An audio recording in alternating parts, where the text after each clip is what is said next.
We're on 150,000 plus. I'm growing at a rate of over 1,000 a day on average. My most watched video stands at over 3 million. I've got a couple at 1 million and several at 750,000 plus. My weekly average views stand at around 1.5 million. A problem's only a problem if you call it one. Hello, ladies and gentlemen. Welcome to episode 80 of the Optimize Me Now podcast. In an uncertain world, you can guarantee that this is going to keep on rolling into your eardrums. I've got another fantastic guest for you again today. In fact, you'll recognize him because he's been on the show twice before, but today we're talking about a very new topic and one that is very relevant to where we are at today in the world of social media and with regards to the legendary coronavirus that is sweeping the globe. Firstly, though, if you haven't already, please do make sure that you subscribe to the show, go and leave us a review on iTunes, and make sure that you share this far and wide with your friends, family and colleagues to help me get this fantastic content from my wonderful guests out to as many people as possible. You can support me and the show by donating on Patreon. If you're interested in doing that, go to patreon.com/optimize me now. And if you're a business owner, especially in these uncertain times that we find ourselves in, I have a free app called Bulletproof Business, which is designed and dedicated especially for you as a business owner, whether you are a startup doing just a few £1,000s a year, right up to multi-million-pound businesses, to give you a platform that is dedicated to helping you grow and improve the performance of your business over time. So you can get that on Apple, the App Store, and the Google Play Store. Just search for Bulletproof and you're looking for the shiny bee in the bullet hole on a black background. So make sure you go and download that if you haven't already. The first 1,000 users get lifetime unlimited access to all of the content, features and tools on there. So it is well worth being one of those first 1,000 users.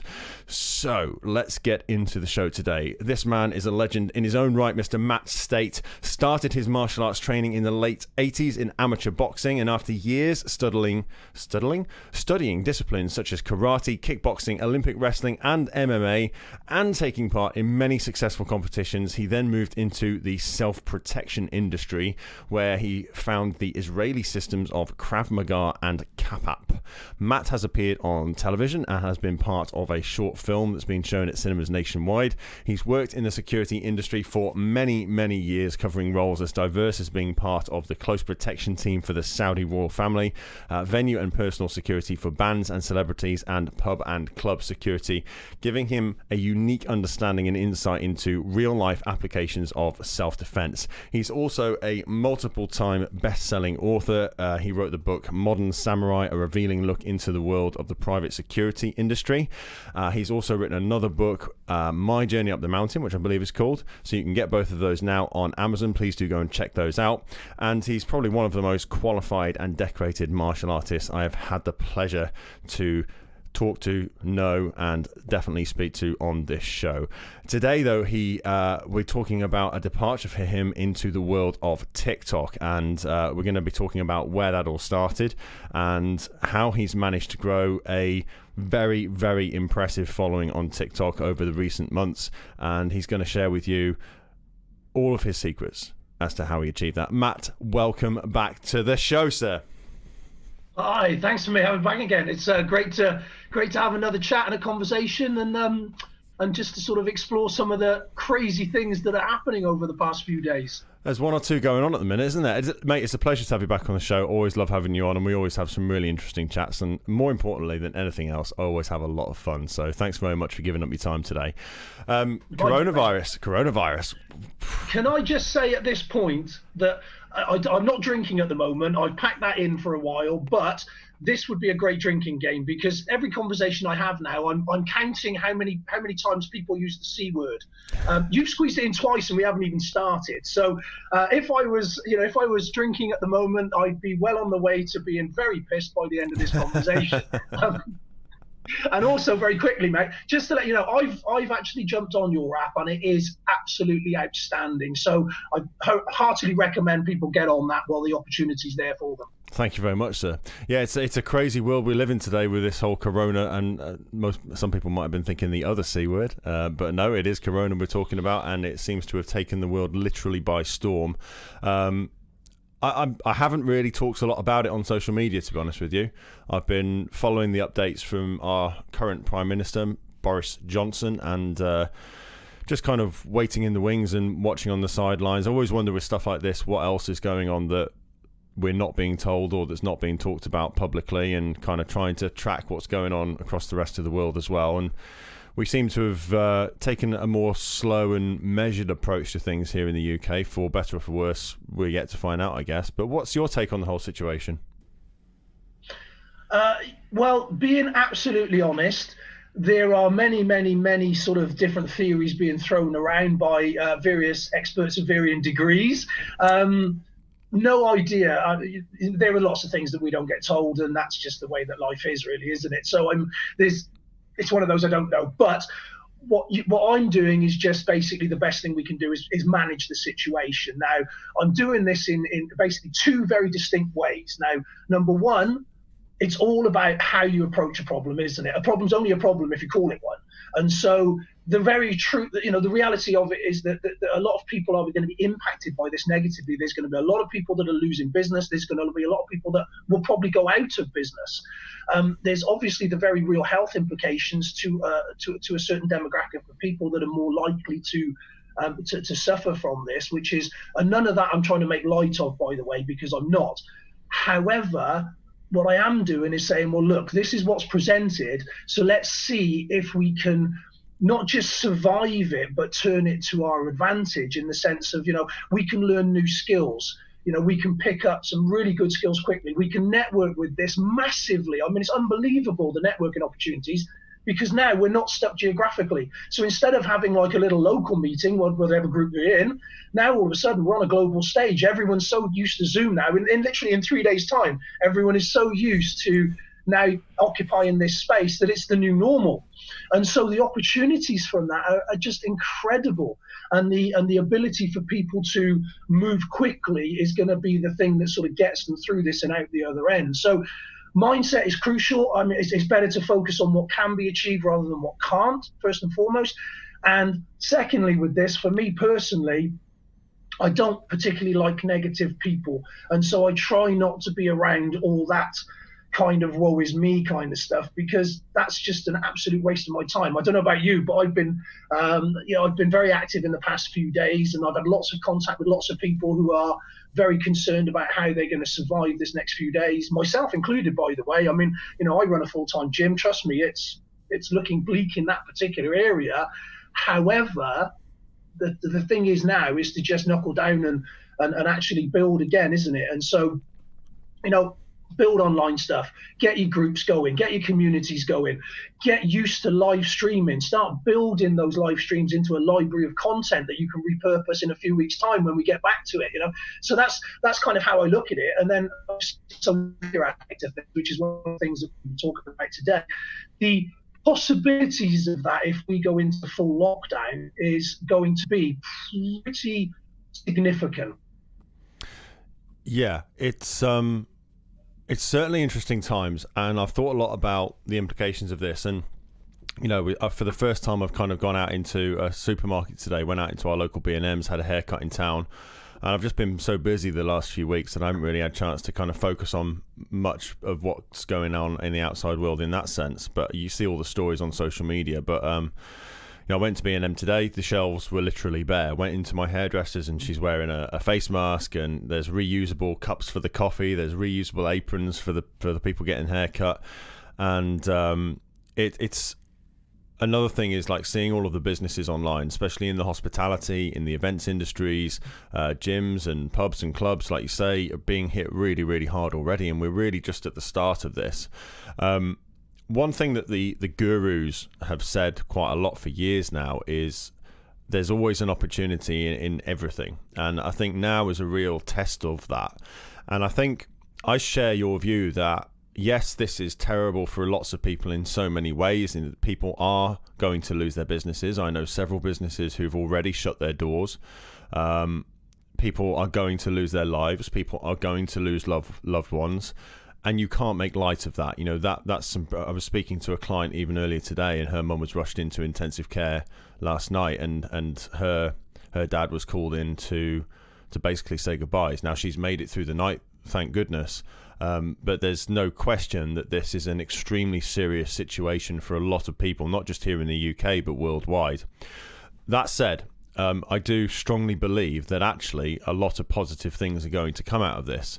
I think that it's really my view on the kind of the coaching and education space and the events industry for some time now has been that it's become extremely stale and has needed a massive overhaul in order to level up to the next evolution of what it's going to be. And I think this is really going to kickstart that. I think we're going to see massive changes in business as a result of these events, because people are going to be forced now over the coming weeks and months to work remotely, work online, not doing so much face-to-face. And because we're going to be forced into that, I was having a conversation on a group on Facebook earlier today where they were talking about that there was a guy who wants to start his business doing marketing and kind of business coaching for breweries and the hospitality industry.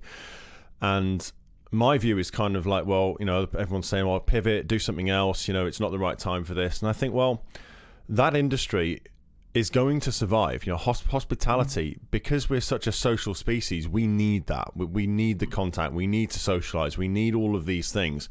That industry is going to have to pivot. I'm not sure personally how it's going to pivot yet. I don't know what that looks like, but my advice to that particular business owner was, you need to be thinking long and hard about that and having conversations and trying to figure out, like, how are they going to get around this and through this? Because things are going to change in that industry that are going to allow them to do things differently so that they can survive and thrive. Not in 6 months when all this is done and dusted, or 18 months when all this is done and dusted. Something is going to need to happen before then. So you need to figure out what that's going to be and develop your offering so that it serves that and helps support that evolution of those types of businesses. We were chatting before we went live on the show here about the stock price of Zoom. I didn't even realize it was a publicly traded company, but that's gone from $70 to over $120 in a matter of about a month. So there are definitely massive opportunities here. Not to make light of the situation as it is for so many people, but my business as well, it's largely based around coaching, doing a lot of events over the last month, and I've had two-day events cancelled by Worcester County Council. So it's hitting my business hard as well. And obviously there's a lot that I can do online, but those events, they were going to be very lucrative and help me serve a lot of people, and I've had to completely rethink a lot of what I'm doing at the moment as a result of that. A lot of us are.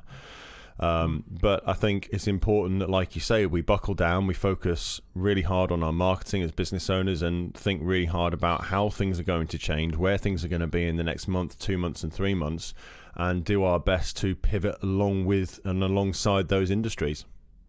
Oh, absolutely. Well, firstly, to your client, I do hope that that everyone recovers soon. I also have an elderly parent, and it is a genuine concern. Nobody's making light of this in any way.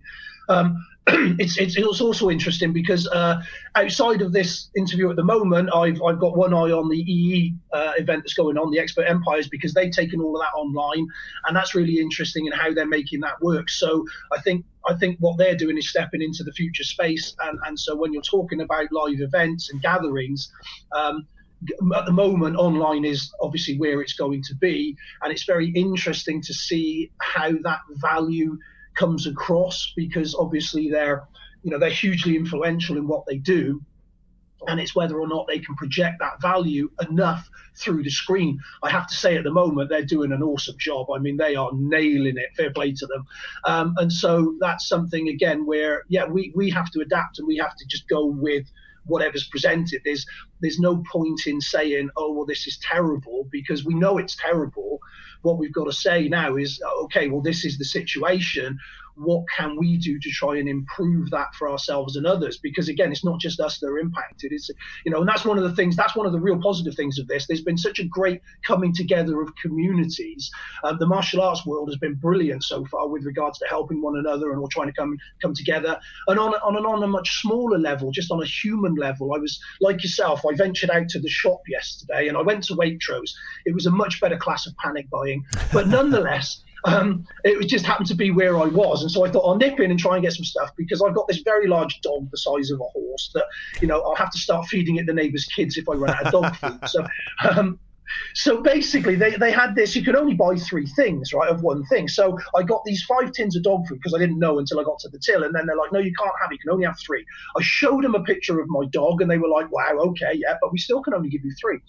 And the lady in front of me in the line, who I'd never met before, said, look, I'll buy a couple of those tins for you with my shopping so that we can get past this, And it was just a tiny little act of kindness, but it really matters, and it really helped to just remember that with all this terrible stuff going on, there's also really good things going on, and if this helps to build connections back together with people. I mean, people are talking about social distancing. It's not, is it? It's physical distancing. And there's a very clear distinction that we need to understand, because social distancing is not what we're doing right now. So social interaction is actually what we're doing. We're just moving it into an online space. That's a great point. Yeah, I love that. I hadn't thought about it like that. No, totally, and that's how we have to look at this. Because again, when you said earlier on about these things, the hospitality industry will come back. Of course it will, because one of the things I was talking about today was Maslow's hierarchy of needs. And as human beings, we need certain things. We have to have them just for our psyche, so we don't go potty. And interaction socially is one of those things that we absolutely need. And this is where now we start looking at social networks and platforms like that, and this kind of interaction like this, because the people that move into this quickly, if they're not already there, are going to be the ones that come out of this dominating. And it's really, really interesting to see that, because I regularly say to people, the best day I've ever had on TikTok was Boxing Day. Would you like to know why? Hit me. I can guess, but right. Hit me. Okay, right. Well, Boxing Day was really interesting. A, because the weather was terrible, so nobody was going out. B, because everybody spent Christmas with their family and they were pig sick of each other. I mean that in a nice way. And C, terrestrial TV, repeats of films that we've all seen 20 times before and things like that just don't entertain us like they used to. And so people needed entertainment. They needed a way to escape from where they were in their physical space, and they couldn't take themselves out. So what that meant, there was massive eyes on the platform. There was massive exposure, and TikTok had to try and keep up with that. And so it was just really pushing out content from people that it wouldn't normally share as much. And so it was a perfect opportunity to grow really quickly. And if we look at the situation now, and we think there's an awful lot of people self-isolating, the schools are closing in Wales on Friday, which is today as it happens, isn't it? Yeah. So there's going to be an awful lot of people sat around with not much to do.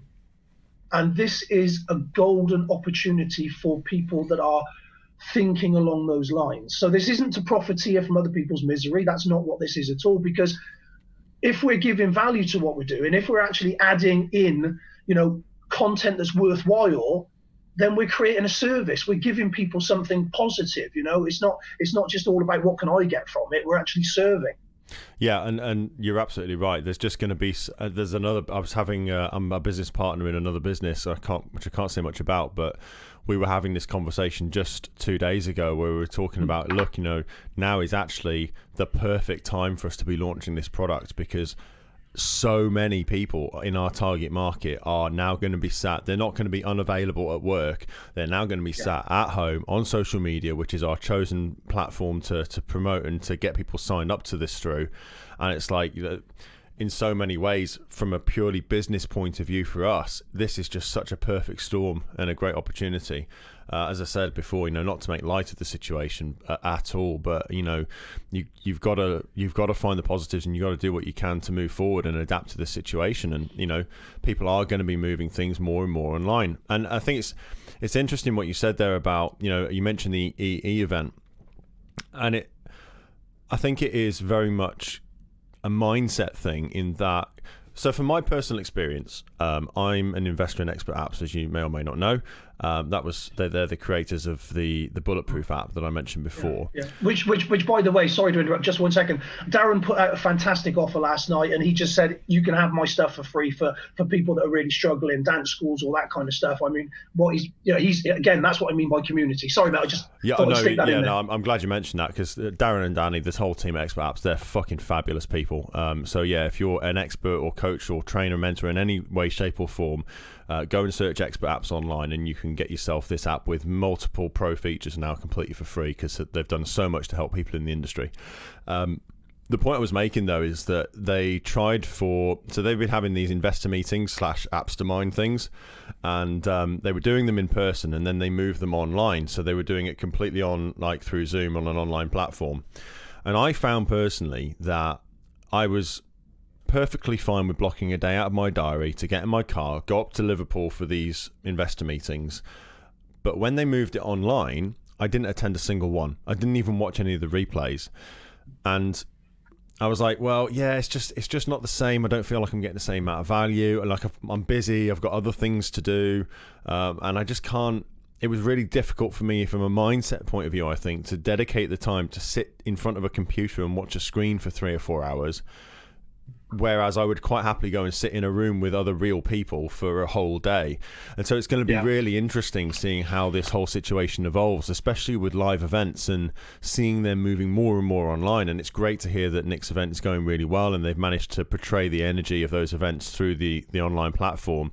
But I wonder how much of that as well is going to be due to the fact that there isn't actually now an alternative. It is online or it's nothing. And so, will online in that sense ever replace a face-to-face social gathering like that? I'm not sure it ever really can, because being in each other's energy fields and being around other people and having hugs and high fives and all that kind of stuff, it's such an integral part of social communication. But I think we're going to see a lot more of it. And I think, as I said before, a lot of that's a mindset thing for me. I recognize that now.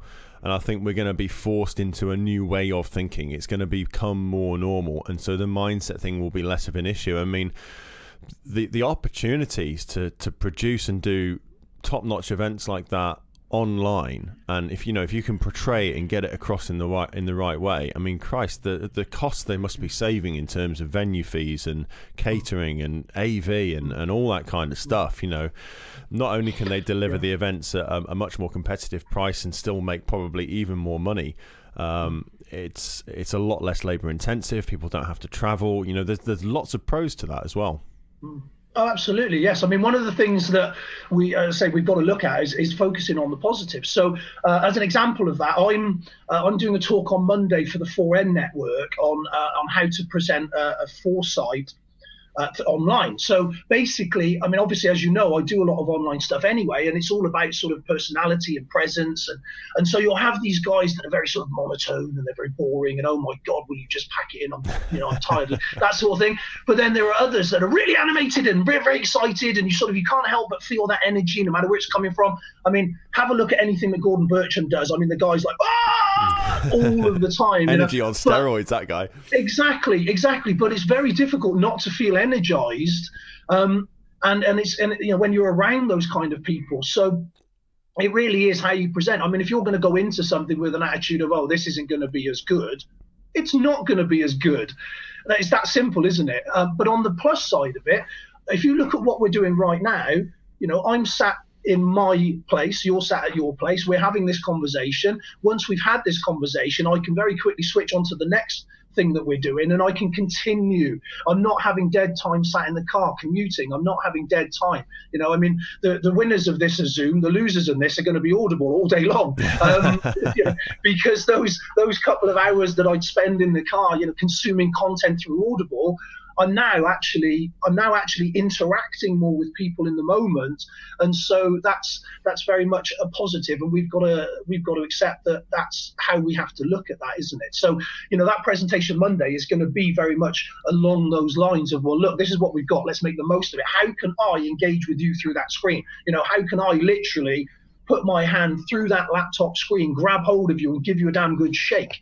That's kind of how it's got to be approached, isn't it? And everything that I do now, it's one of those where the past couple of days, everyone's sort of looking at me a bit crazy, because I'm actually really excited about a lot of this stuff for several reasons, a lot of personal stuff as well, but because there are some people that are going to come out of this and they're going to learn so much. There are all these dinosaur martial arts instructors that we were going to lose at the bottom end because they didn't have the technology understanding to survive, but all that knowledge would have died.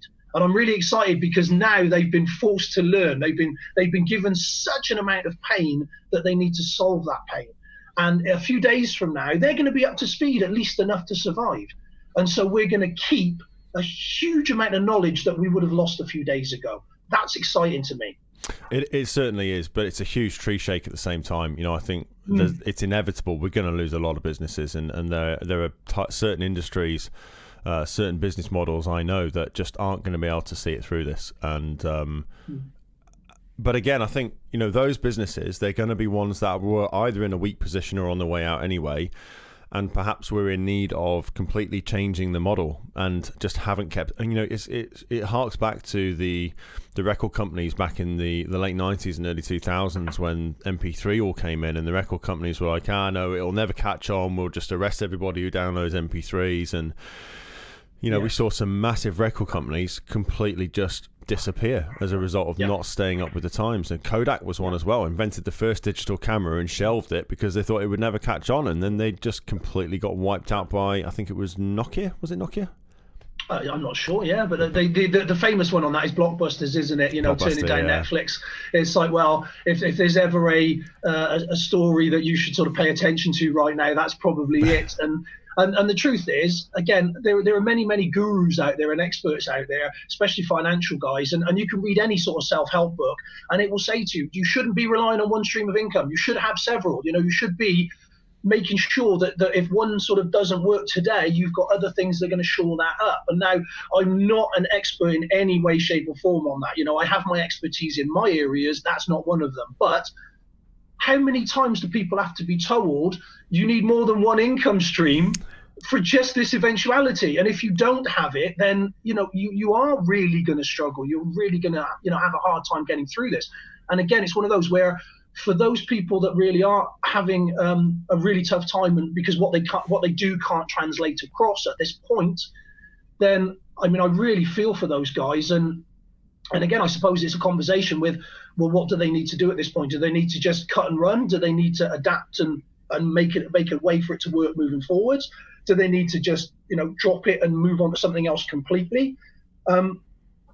It's a really tough call, isn't it? And I feel sorry for so many people because they don't have access to people that can help them. Myself and yourself, we're in a really fortunate position in the sense that, we have friends that we can reach out to. We have business colleagues that we can reach out to. We have people around us that are can do and get shit done kind of guys. And that's the people that right now you and I are gravitating towards, because we know that's where we need to be. For a lot of people, they don't have that community around them, and it's far more difficult for them. So I really do feel for them. And again, it's one of those where things like the social media space, that's an instant win for people. They can jump on there and they can start getting traction really, really quickly. Especially on TikTok, right? Well, TikTok at the moment is obviously one of the main growing platforms, but it very much depends on what their outcome wants to be, because LinkedIn is another great space at the minute for growth. So it depends on what you're pitching, how you're pitching, what your service is, what you're trying to achieve. But if you're looking for awareness, growth, if you're looking to build a following really quickly, then at the moment TikTok is a really good space to do that. Yes.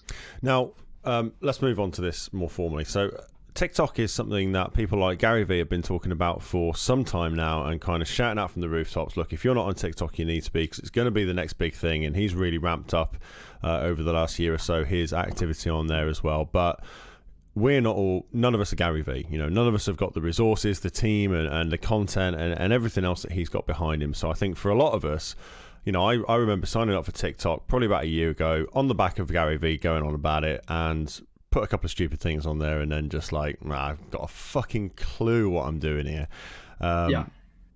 And so let's talk about what inspired you to get started on TikTok. Because you weren't, you haven't always been on TikTok, and very quickly, in a matter of months, you've managed to build a really impressive following, getting millions of views. Like, we're talking about some big numbers here. You've done really, really well. So where did it all start for you? How did you get into this? Well, oddly enough, it was the aforementioned Gary V. He's somebody that we all sort of we can't ignore, whether we love him or hate him. We can't ignore him, that's for sure. He is everywhere. He's omnipresent. And I was doing one of those 3 o'clock in the morning, can't sleep. Let's just ingest some Gary V kind of stuff. And yeah, he kept talking about TikTok. And then oddly enough, literally 2 or 3 days later, it was the last time that I was on your podcast, and we had a conversation about it. And I said that I was actually going to, take a run at it, and I was going to have a go at it, and I was going to look at it, and so on and so forth. And so there's a very clear timeline as to this journey and where it's gone. And so when we talked about it last time, I said I was going to take a look at it, which I did. And so I spent a bit of time researching it. I spent a lot of time going through how we think the algorithms work, and so say industry leaders at that time. And I gathered as much information as I could. I worked out a plan. I worked out a program of how I was going to approach that. And I worked on the premise that, just the same as everything else, if you want it to be successful, you have to have a strategy in mind. And so that's what I did. And I've now taken that to a point in roughly about 5 months, I think, something like that. So it was actually August. I've just had a look at when the last podcast we did was, and I think it was 20th of August. Right. Okay. So I would have started then in about mid-September. So it was roughly about 3 or 4 weeks after that conversation, because as I said, I did a lot of research, a lot of looking into it. Yeah. So about 5 or 6 months then. Yeah. So in that time, I've got to 150,000 plus. It hit 150,000 when I woke up this morning. It's another 150 odd on top of that now in a couple of hours.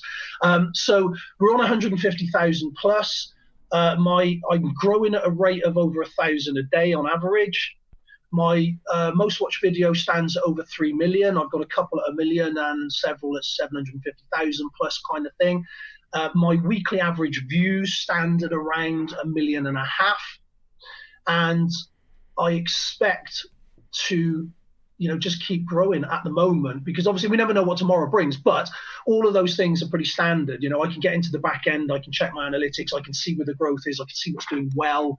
And so there's a very clear pathway, which is really interesting, because again, I would have grown a lot quicker if I hadn't have been testing it, trialing things, split testing videos to see what was going to fly, what wasn't. So if I'd have just concentrated on winning every day with everything I put up, I would be a lot further ahead on the following count. However, so if you started again now, knowing what you know, how much bigger do you think? Because those numbers are pretty damn impressive as they are, right?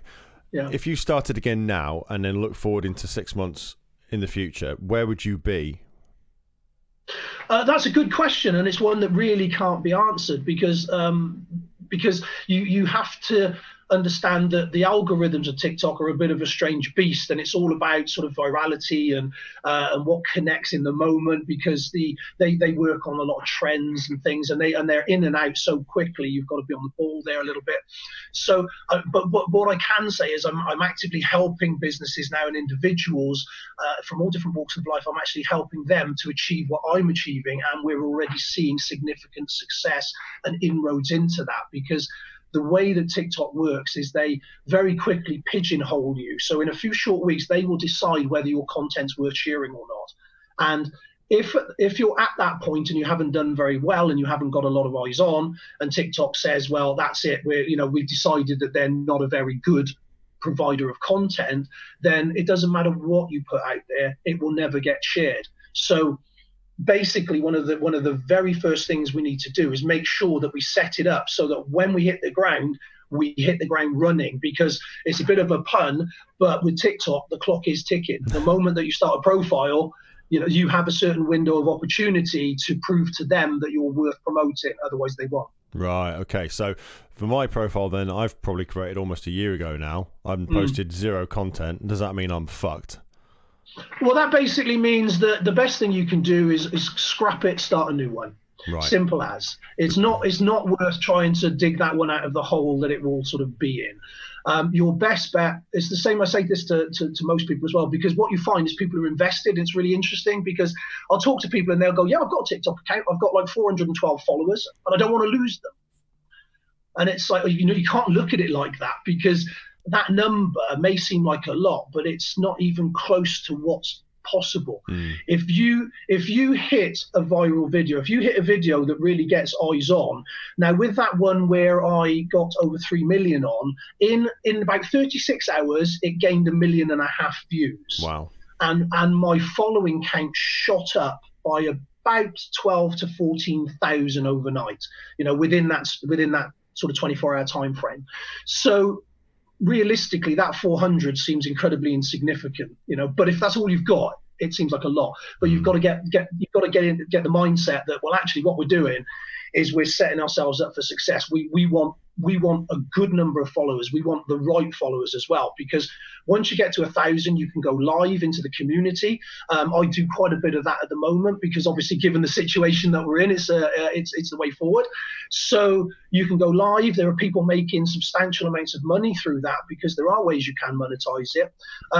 But more importantly, you're building that awareness, you're building that community, you're building that rapport, and you're asking for questions. And this is where this is really valuable, because what I'm doing is I'm saying to my following, what is it I can do for you? What do you need from me?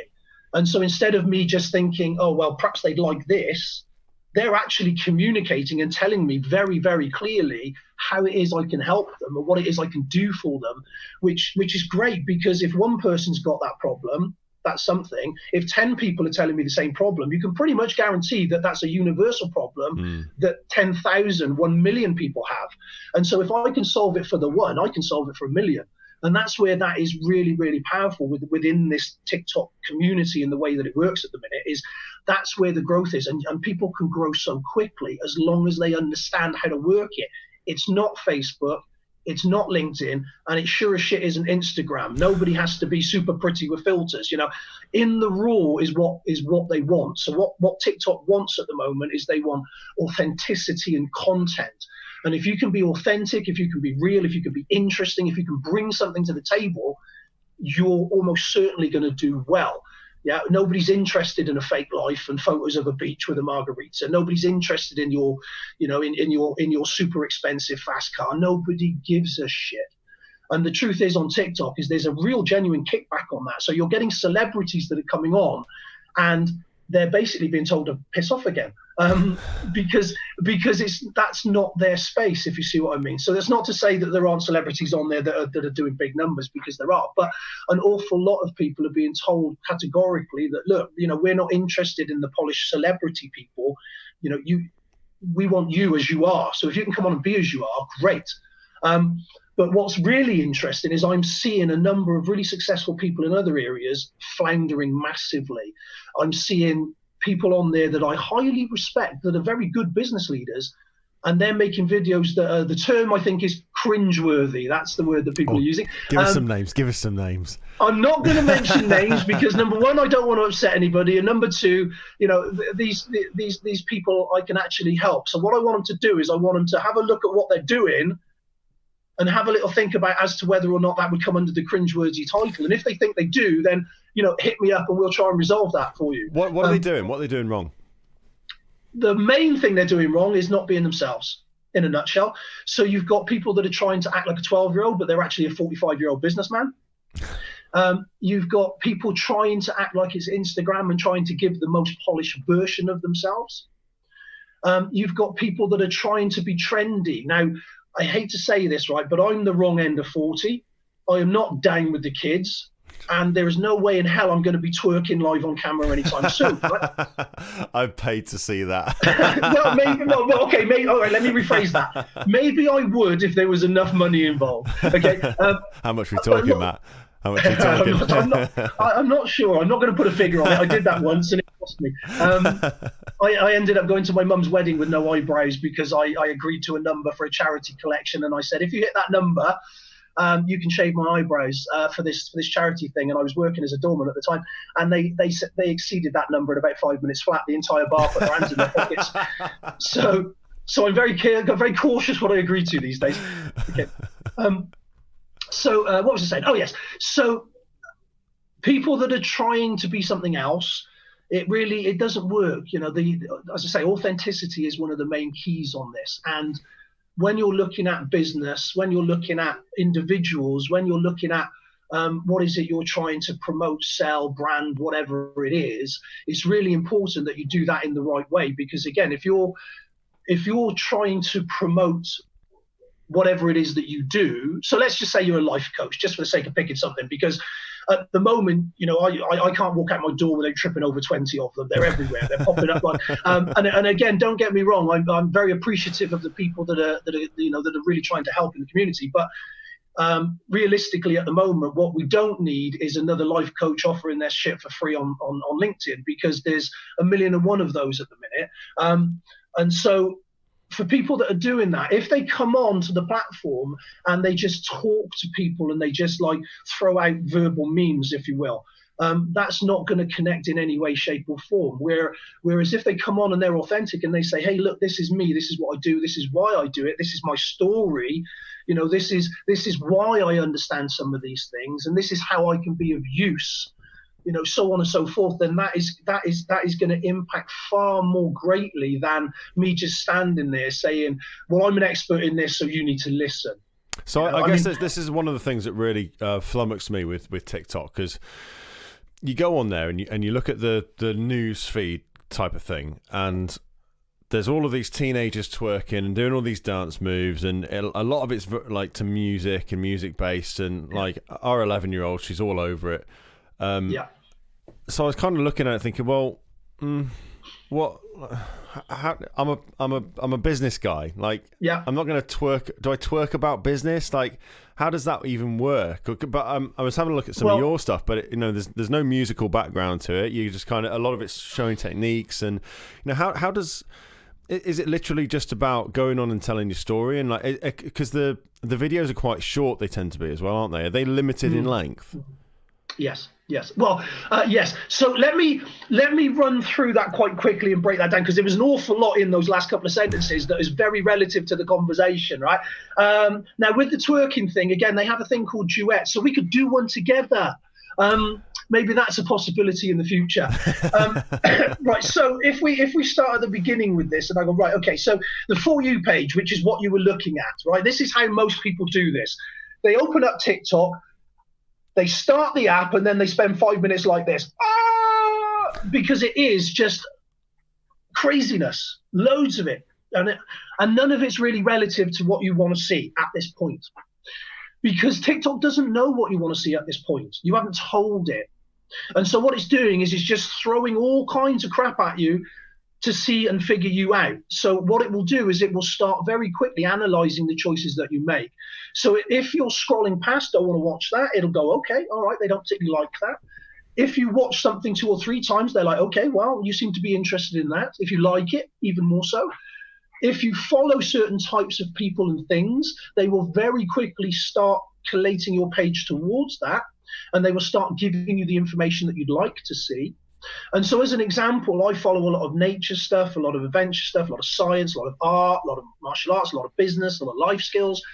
And that's predominantly what I get on my feed. And they're all out there, by the way. There is some incredibly informative and entertaining people out there and channels.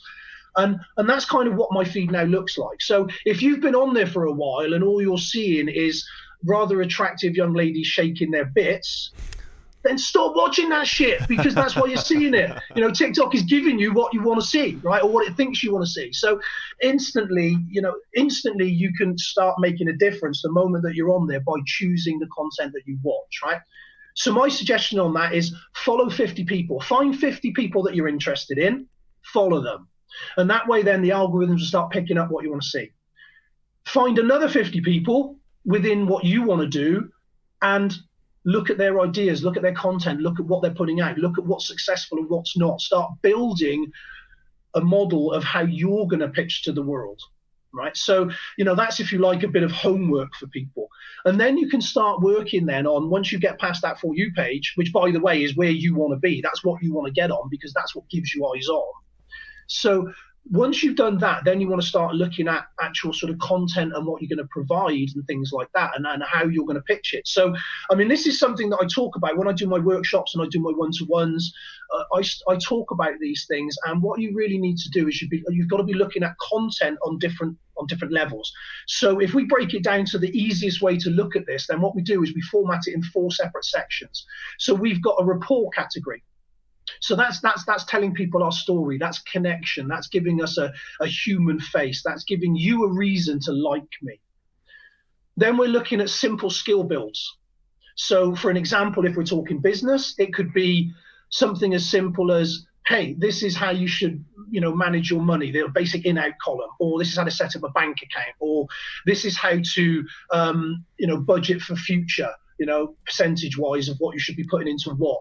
Very, very basic skill level 1. Because believe it or not, there are so many people out there hungry for this information that want to better themselves and do well. Then you've got your skill level 2, which is your more advanced stuff. And that's for the people that are okay, that are maybe on that journey already. And so then you can start looking at niching down on that, and you can start giving them value at that level as well. And then you've got your showcase stuff, not show off stuff. There's a big difference. What people don't like on TikTok is people going on there saying, look, I'm amazing, check this out, and doing something, very, very extravagant. But what you can do is you can say, I'm going to showcase my abilities, and that's a different thing. So you can say, look, what I'm doing is I'm not showing off, I'm showing you what's possible with the right information and knowledge and guidance. So I'm showing you what you can look like in a year. I'm showing you that if you follow these pathways, you can be this person. Okay, so we're not talking the flashy cars of Instagram. We're not talking about the beachfront property. We're not talking about that. We're talking about how you can get them to where they want to be a year, 18 months from now. And so for me, that's through the medium of martial arts, a little bit of confidence stuff, a little bit of life skills stuff thrown in the mix, because they're all relative. They're all intertwined in that way. And that's kind of my 4-tier approach, if you will. And that's one of the things that I teach on my workshops and what have you, because you need all 4 of those elements. Because if you're just teaching at a low level, that's all you're going to get. If you're just teaching at a higher level, you're going to cut out so many people that desperately want your help and want your knowledge and want what you can give them. And they desperately want to start the journey. But it's a bit like a cooking recipe. So if I say to you, I'm going to teach you how to boil an egg, but I don't mention turn the oven on, you're going to be sat there for a week looking at a cold saucepan thinking, what the fuck have I done? Great analogy. So exactly right. There needs to be that start point as well for people. So we can work on the different demographics and connections. And then what you find is that community starts feeding itself. It's brilliant, because the second tier people, the ones that are further down the road, they're actually coming back and commenting and sharing on the first tier guy. So when the first tier guy says, look, I'm really not sure, do I stick my thumb in on a fist or do I stick it up in the air? What do I do with it? The second tier guys, the more advanced guys, are actually jumping in the comments and going, hey, dude, I had the same problem. Try doing this. So you're really building a community in the comments as well. That's exactly what I'm doing. Yeah, absolutely. Yes. And there are people that say, well, I don't have time to answer all the comments. And there are people that say, well, I don't have time to engage with my following. And it's like, dude, if you don't have time for your customers and your people, then I don't know, fuck off and work for somebody else. You don't deserve to have customers and people, do you? I'm being a little bit sort of rude on that, but the point is direct. It's direct, but it's spot on. Engagement is on any social media platform. Like 20% creating content, 80% is like getting in there down and dirty and interacting with the people who are taking the time to interact, to watch your stuff, and to pay you attention. You fucking owe them that. Yeah. Absolutely, 100% agree. And it's something that isn't as difficult as people think that it is with regards to time consumption. So, I mean, you can really, if you're the kind of person that needs to be very specific, which some people are, then that's fine. Then what you do is you allocate say maybe 2 10-minute points in your day, where for that 10 minutes you're going to do nothing but run through the comments, talk to people, answer things. Okay. If you're the kind of person where you're okay just to jump in and out when you've got a minute here and a minute there, then even better, because you can do that in the moment, right? And one of the things that people need to consider is, if we're talking about content, then realistically we want to be working off a timetable, and I can go into that more if you'd like. But what that means is we want to be putting a certain amount out. Now, when we do that, we want to make sure that we're engaging on the back of that, because how long is a video? Well, you can do a 15-second clip, or you could do a 30-second clip. Now, what I recommend for people is they start at around 10 seconds, because if you can't hold somebody's attention for 10 seconds, you're not going to hold it for 30. That simple. And you want to keep them watching. You want to keep them engaged. The algorithms need to see that. So 10 seconds. Right now, if you think about putting up a YouTube clip, if I'm going to monetize my YouTube, I need 10 minutes minimum. Yeah. How many 10-second clips can I get into 10 minutes? I mean, hey, work that out later. It's a lot. So if I say, right, that 10-minute investment for a YouTube clip, what I'm going to do is translate that across to TikTok. 10 seconds for the actual clip itself, maybe a minute to edit it if you're going to really get carried away, because you can do it straight from the app and do it there like that. How hard is it to edit those videos and do the stuff that you can do through the app then? Is there a steep learning curve to that, or is it fairly easy? No, TikTok is amazing. They hold your hand through everything. They are, I have to say, they are so helpful with regards to how to present, what to do, and everything like that. They give you the hashtags that are trending. You can search hashtags, and they'll tell you to the number how many people are searching, how many people are engaging with that hashtag. They give you sounds and songs the same, so you'll get lists of trending songs where people are searching for those songs, or what's fashionable at the moment. They give you all of these things. They give you the ability to duet and stuff with people as well. So all of that. But then if you film from the app, they give you basic filters. They give you basic editing stuff. They allow you to put text and things on there. And so it's more than enough for people just to do it straight off their phone in the moment like that. I mean, I did put a video up on LinkedIn earlier on where I did exactly that. I woke up to find that I'd hit the 150,000. I thought I'd do a quick video. So I led over the side of the bed. The dog came over and stuck his head in my face. It's about 7 seconds long. For whatever reason, it didn't record the audio. And I thought, sod it, I'll stick it up anyway. So I stuck a track on it. I put, wow, thanks very much, 150,000. This is my dog. And stuck it out there. And then 5 minutes later, I had a message back from one of the guys saying, hey, that's all over my For You page. And so that's a very quick example and a quick win. But that was filmed from the app. And it's really important that you want to do a mixture of both, because you want content that's library that you can access and put up.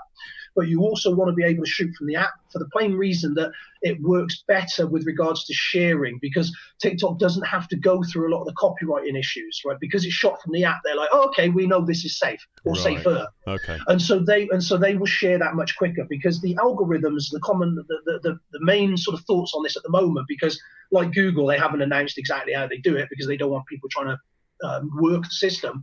But what we think is happening is, firstly, it goes out to a couple of hundred people, and then it depends on the interaction. So you're looking at 10% plus on interaction, whether that be likes, shares, downloads, comments, what have you. So you need that kind of 10% plus interaction before they'll then push it out to the next level. So it'll go out to maybe 1,000 people, and then so on and so forth. But if you think about the speed of that, because I have the following that I have, because I went straight from the app, because I followed the rules, as in keep it very simple and keep it quick, it was 7 seconds, that hit the For You page in minutes. And so it had gone through those circles that quickly. So how many interactions does it have to hit the For You page then? How many likes and views did you have at that point? Nobody actually knows, truth be told. Nobody has the answer to that. Yeah, well, they're a weird they're a weird sort of thing in what they do, because they have a thing called a verified status. Now, some people are getting verified and they've got like 20,000 followers. Other people have got like 1 million followers and aren't getting verified. There's not a lot of rhyme or reason to some of the things that TikTok are doing. However, with regards to the For You stuff, once you get a little bit of traction, then it gets much easier, because they trust you a little bit more. So you need to get your niche. Again, this is something that I talk about. It's really important. So basically what I'm doing here, guys, is I'm giving everyone a free blooming masterclass on how to work TikTok, which is, which is something that actually has quite a bit of value. So, I mean, if you guys listening don't have a pen and paper and are writing this down to action it, then more for you, basically. Okay. And we love you for it, Matt. Thank you very much. No, it's my pleasure, because it's one of those where this is such an interesting space for people to jump on now. I mean, it literally is, like years ago in Las Vegas, a lot of people brought a piece of desert and everyone laughed at them. Now they own a serious amount of property, and who's laughing now, kind of thing. I think the thing is as well, like, no matter how much you share with me on an hour, 2-hour podcast, there's always deeper you can go. And what you're doing here is demonstrating beautifully that you've done your homework, you know your shit, and you've obviously made this work for you. So it's just more social proof, more credibility for you, and hopefully is going to encourage more people to move towards you and do some work with you. Oh, absolutely. Absolutely. I mean, the fact of it is I'm already working with a number of different clients from different professions, and it's really interesting because it's people you wouldn't necessarily think about. So as an example, I had a conversation with a gentleman the other day who works in estate management and wills, and basically how to protect your money and what you've got moving forward for family and things. And that was a really interesting conversation, because he was like, well, how the heck is TikTok going to work for me as a business? What could I possibly gain from it? And so we had two levels of conversation. We had a level of conversation about, well, look, let's be honest. There's an awful lot of 25 to 35-year-olds on this platform that have parents that are getting a little bit older, and it's something that they're thinking about. There's a lot of really savvy people on TikTok. That's something that people don't understand. They think it's all 12-year-olds twerking, as we mentioned earlier. It's really not. It's really not. There is an audience out there. There are people that are doing remarkably well. As an example, there's an anatomy channel out there that's on 4.5 million people. Oh wow! And exactly. So there really is. There's a niche for everybody. So anyway, we was having this conversation, and it was like, well, they don't do it now. They're not allowed. But why did Tesco put sweets at the counter? It was so the kids would be like, Mum, let me have the sweets. Mum, give me the sweets. That nagging factor. And so if he was looking to present to his audience would look like, very simplistically, his audience would look like, young professional people that are starting to get on in life and want to make sure that they look after their parents as they go, and also the kind of people that are not just sort of starting out like that, but also people that are coming through the system and want to build for their family, that want to protect their children's assets going forward. So there's a whole demographic of people that are exactly right on that platform for him. And then we talked about content, and we were like, well, guys, the very first video, not necessarily the very first, but the very first sort of thing I would look at, I would work on the fact that there are only two things certain in life: death and taxes. Simple as. So there I would be, dressed as the Grim Reaper, going, hey, dude, I wouldn't necessarily dress as the Grim Reaper, you know what I mean? But you get the sort of point that I'm making, which is there's a very easy in on that positioning, which is, this is certain, right? There are lots of things that aren't certain. We're going through very uncertain times right now. But things are certain. Number one, you are going to die. Number two, you will have to pay tax. And that's just simple. So guess what? I can not only help you with those things today, I can show you how to help yourself moving forward. I can help you to save what you've got. And then we talked about taglines, and it was, and we basically had a strap line that went along the lines of, I can't tell you how to earn it, but I can tell you how to keep it. Nice. I know, yeah. And that was literally in a 5-minute spitball that we had, just pinging things backwards and forwards. So when people say, I don't think that's really something that is going to work on this platform, my answer to that is, well, have you really looked at it from all the different avenues? Because the truth is that, yes, it may not work on this platform. Nobody's saying it's a sudden, road to guaranteed success, because nothing is. But what I am saying is, just like Facebook, just like Instagram, it started young and it's getting older as the platform grows. So there are two main factors to consider. Factor number one, at the moment, 41% of the demographic is 16 to 24 years of age. The 25-year plus range is growing at 5 times its rate. So it's growing massively. And last year it jumped, and this is a figure that people should really sit up on. Last year it jumped in the rankings from 296th to 4th in social media platforms. Wow, that's pretty insane. Yes. So if you're not getting on it now and you come to me a year later and say, Matt, I so should have listened to you, my answer is going to be, I know. Told you so. What's above it then? What's 1, 2, and 3? Well, you've got Facebook, you've got Instagram, and what was it? Reddit's below it. There's something. I think it's actually WeChat or WhatsApp rather. Yeah, WhatsApp. Right, WhatsApp and yeah. So WhatsApp and WeChat if you're looking Asian market. So basically, Facebook. All Facebook owned, yes. Yeah. Yes, all Facebook owned, yes. Wow. And so what you've got is you've got a platform that is bigger than LinkedIn, it's bigger than Pinterest, it's bigger than Twitter. It's growing so fast that what they're reckoning now, the last official figures were apparently around 500 million. They're now suggesting that it's more like 800 million. And bear in mind that Instagram sits at 1 billion. So they're actually catching up. It's catching up really fast. Quickly. Yeah, wow. Really blimey. quickly, yeah. So, these are figures that we need to sort of actually look at. And the other figure that I was told the other day, again, I haven't fact-checked this, by the way, so don't hold me to it. But I was told the other day, and it really made me sit up and think, YouTube at the moment, every minute, there is 3 weeks of content being uploaded, 3 consistent 3 weeks. So not like 9 to 5, 24 hours a day, every day for 3 weeks. So every minute, you would have to invest 3 weeks of your life non-stop to watch that minute's worth of content. That's how jam-packed it is in that space. Crikey. Which is why so many people are struggling to grow. Now, if you go over to TikTok, you're in the completely other dynamic, which is there are far more consumers than there are creators. And so at the moment, they're desperate for content, and it's a really great space to jump on and sort of get involved with now. So that's one of the reasons why I'm sort of so enthusiastic about it, because if you look at the different platforms, LinkedIn is a great one to be on at the minute business wise, because that's a great space to be able to grow on. TikTok is another one where growth is doing really, really well. Insta and Facebook and stuff. Facebook is now a pay to play thing. You've got to bear in mind that I've built 150,000 followers.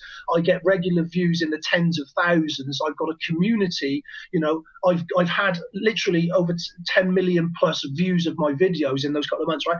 It's cost me zero. Not one single penny. Yeah, that is not happening on any other platform right now. As amazing as LinkedIn is, and as great as the organic reach can be, it ain't that fucking good. And like you said, Facebook, don't even go there. You're gonna have to pay and invest serious amounts of money to get anywhere near those kind of numbers. Absolutely. Well, Facebook is pay to play. And don't get me wrong, I mean, it's a marvelous thing, because the truth is, if somebody said to me 20 years ago, hey, what we're going to do is we're going to say, put those leaflets down. You don't have to go door to door in the rain. What I'm going to do is give you a platform, your own television channel that you can go out to the world on now, and you can connect with everyone. But I'm going to ask for a very small donation. We'd be like, shit, thank you very much. What do I pay? Please, yeah. Of course we would. But we're now in a world where everything's so normalized. We're like, be serious. I don't want to pay a couple of quid for that. However, the truth is, and this is again another fact that a lot of people don't know, is that the moment that you put your hand in your pocket on Facebook, they will purposely strangle your organic reach. Oh, really? Because they know you'll pay. Right. Interesting. And yeah, that's something that is worth considering as well, because there is a value in Facebook. There's a massive value in Facebook. I mean, it is a monster. So nobody's saying, bin Facebook, get on TikTok. That's not what anybody's saying at all, especially me. What I'm saying is we've got to cross-pollinate, and we've got to work through the different platforms and use them and leverage them to the best that we can. So if I want to engage with a fast-growing audience of people that are in the now, that are in the new space, then TikTok's where I want to be. If I deliver in schools, and when we're talking about online security, anti-bullying stuff, and I ask the question, who in the room is on Facebook?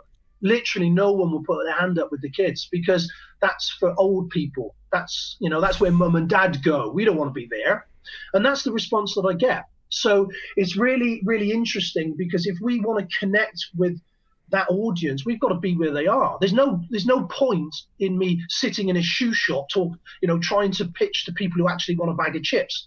They're not going to be in the bloody shoe shop. Yeah. So So it's really important that we sort of understand these kind of demographics and what we're trying to get from it, and how we're going to approach it, because again, that voice has to be real. In terms of the demographics, it's interesting what you said there, because one of the big things that I've thought, and I know others have talked about in the past around TikTok, is that it's just for kids. It's just 12-year-olds and 13-year-olds on there. Don't bother using it for business, because like, what are you going to sell to a 13-year-old? But it's interesting that you mentioned there about the 25. Is it 25, just 25 plus, or 25 to a certain age bracket that's growing? Well, it's 25 plus that's growing massively, but you could probably drill down a little more with a bit of searching. I mean, they are quite vague on some of the things that they give out to the general public with regards to figures and things. So drilling down as to how many 50, 60-year-olds, how many 65 plus, that's maybe a little harder. But the point is that just like Facebook, just like Instagram, an older audience is growing with it, and more people are coming on in massive amounts as well. I mean, that's something that's really interesting, is the older generation is, I say older generation, I'm not trying to be, anyone over 30, let's put it like that, because that's a better way of saying it. That's me. Well, I'm definitely over 30. That's me too.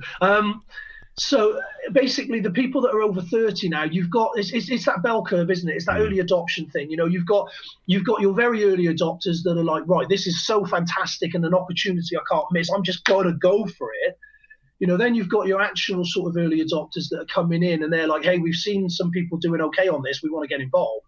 And now we're at that point now where we're talking about we're starting to get into that mass adoption now, but we're still in the early stages of that. But that's going to pass quite quickly. So like with everything else, I mean, we're all aware of what a bell curve is and what it looks like, and how that sort of flows.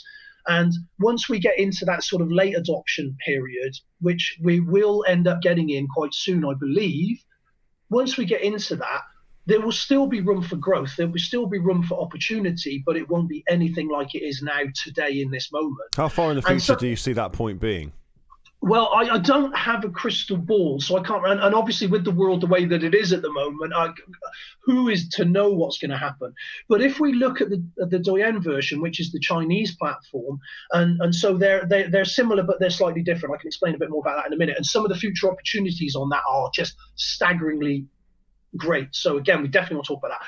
But if we look at their version of it, they literally, in the nicest possible way, they have just literally taken over the masses. They are just so day to day with regards to their population. It's unbelievable.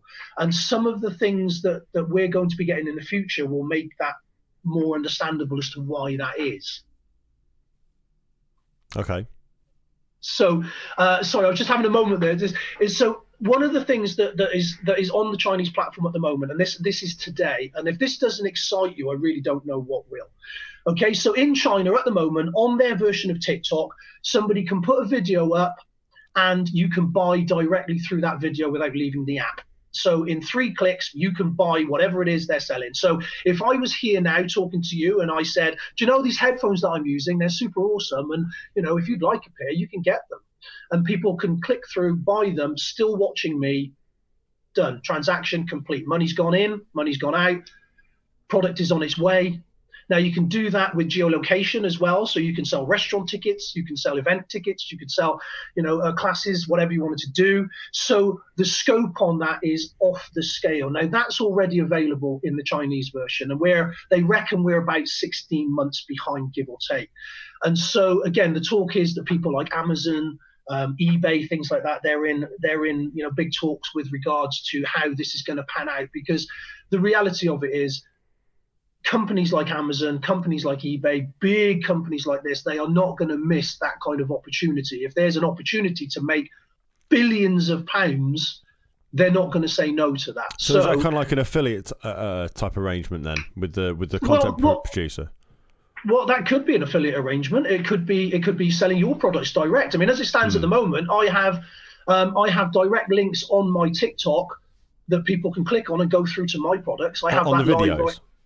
No. That's unfortunately on the homepage at the moment. But, right, okay. but bear in mind, I've got 150,000 followers. And so bear in mind that direct link to my products is in front of 150,000 people for free right now today. So this is what I wanted to ask you as well, is like these top line numbers in terms of millions of views and hundreds of thousands of followers sounds amazing, right? And you've done great to build it in that short amount of time.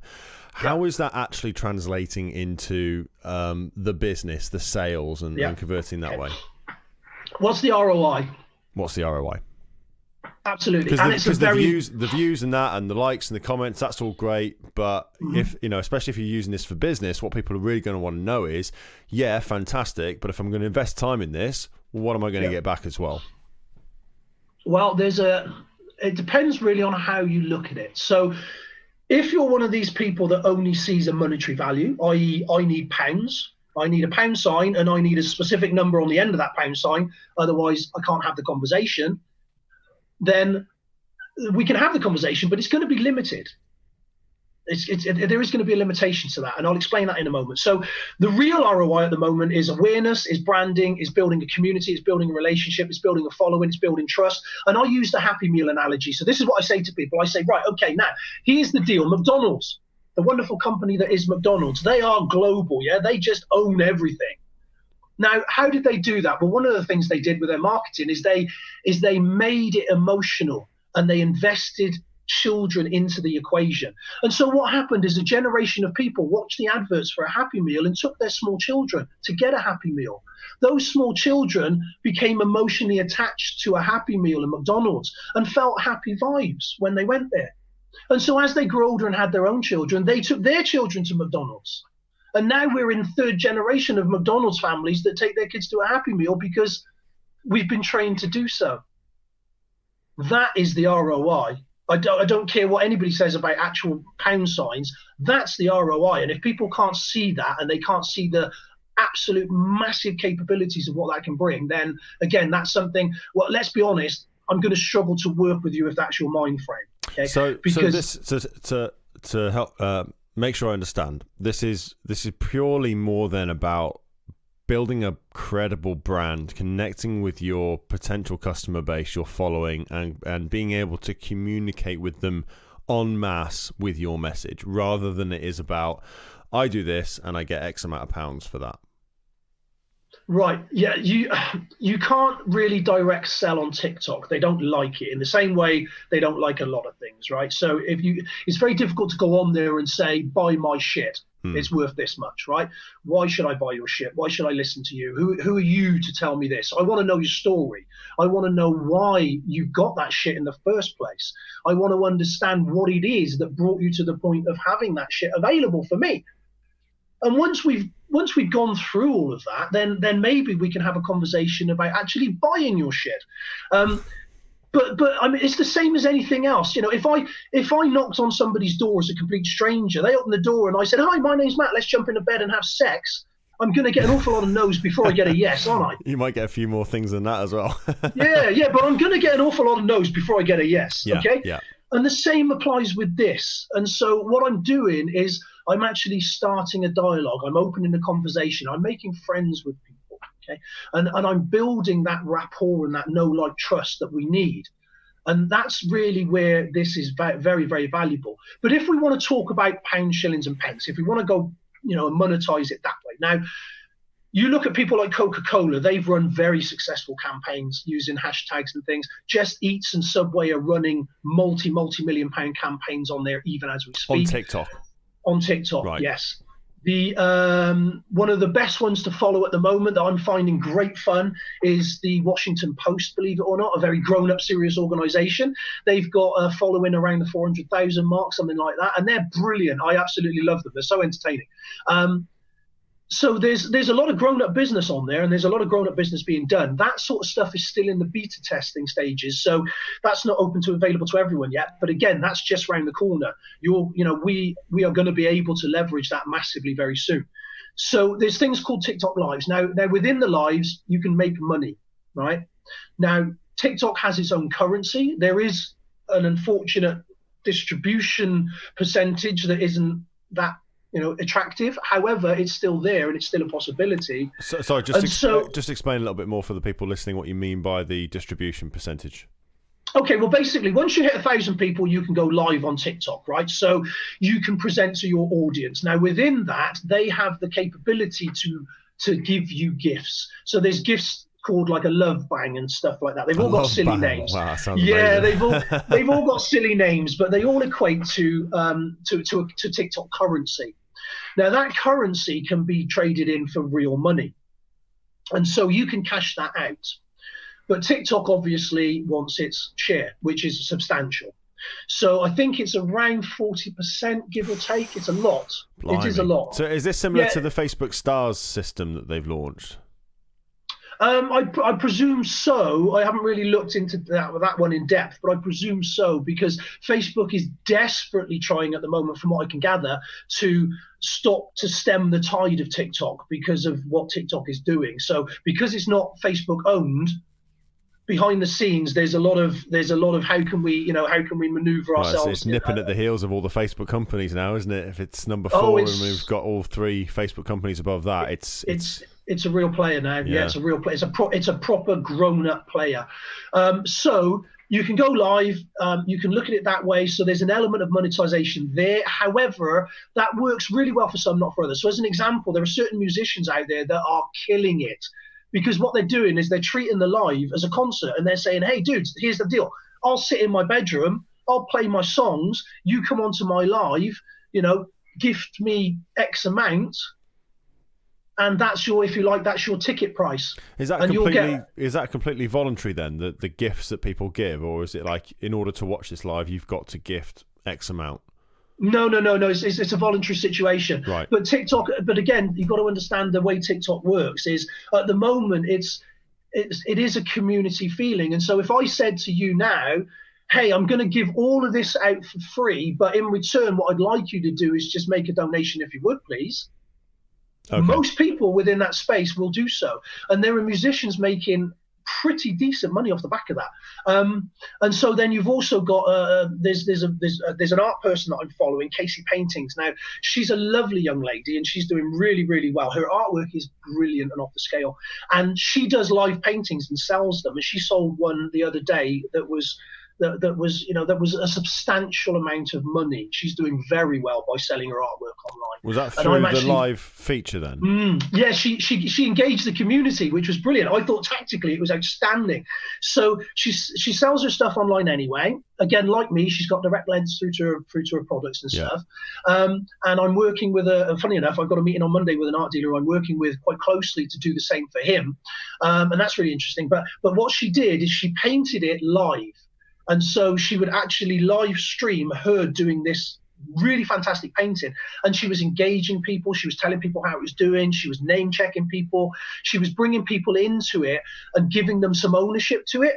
Wow. Okay. And then when it came time to sell, it sold. She said it sold within 2 hours of her saying that it was going up for sale. And when that was through TikTok when she announced that was through TikTok alone. Yeah. Blimey, yeah. And she claims that her sale price on that was a little bit shy of $250,000. I don't know how true that is, but I'm not at all surprised, because A, her artwork is utterly fantastic, and B, there are people on there doing significant money. There really are. Wow, so, that's crazy. So the opportunities are out there. That's one of the things with this. And so in the moment now, there are people making vast amounts of money just by collating TikTok videos, putting them on YouTube, which are getting views in the millions, by the way. So they're just collating other people's content, putting them together as TikTok compilations, putting them on YouTube, sitting back and counting the AdSense money. Wow. There are people doing that. There are people trading in accounts. So as an example, my account now standing at 150,000 has a monetary value. You could buy that from me today for a set amount, and I could then start again, build another one in 3 months and do the same. There are people doing that, buying and selling accounts. There's influencers. There's some very big influencers out there. There's influencer marketing. There are marketing companies popping up left, right, and center that do nothing but trade in TikTok. So there is lots of money in there. You've just got to figure out how to go about accessing that. So there's money in the now, but more importantly, it's what next year is going to bring. It's what the next 18 months is going to bring. And if you're positioned correctly at that point, and this is where it's critical, because if you're positioned correctly at that point, you will be in such a great position to reap what you sow and claim that harvest. Whereas if you're one of these people that are like, oh, I'm not sure yet, I'm just going to hang back, I'm just going to see what everyone else is doing. A year from now, when it suddenly goes crazy, which, I can't guarantee it will, but the odds are in its favor.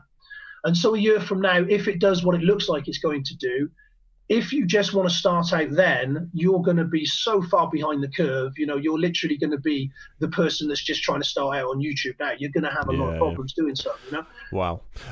Just coming back to the live video thing, is there a cap on the length of live videos? Like, how does that work? And does that go into like a feed once it's done, or does it disappear?